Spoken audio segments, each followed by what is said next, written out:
9h.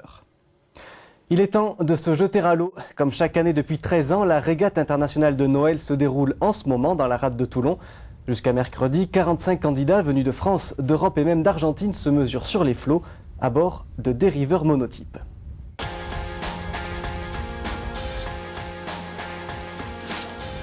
Mais qu'est-ce qui peut bien pousser ces 45 concurrents à braver le froid et le mauvais temps, alors qu'ils pourraient rester tranquillement assis au coin du feu?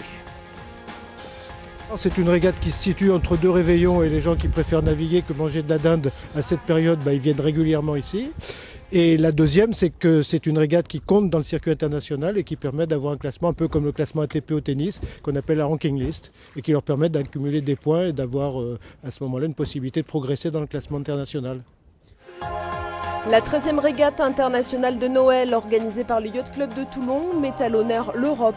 Un bateau vif et sportif qui a la particularité de s'adapter à tous les âges et tous les gabarits. Julien, originaire de Toulon, est le benjamin de la compétition.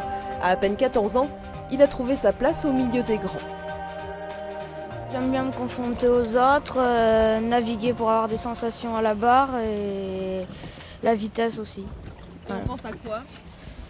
À faire marcher son bateau. C'est tout? Aussi après la tactique et voilà. Et dans la famille des vieux loups de mer, voilà Jean-François.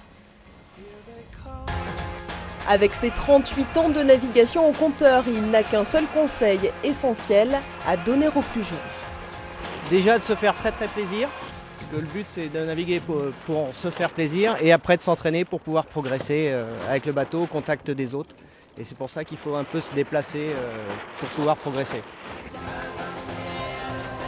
La régate internationale de Noël se poursuit jusqu'à mercredi dans la rade de Toulon. Et peu importe le froid, quand la passion vous anime.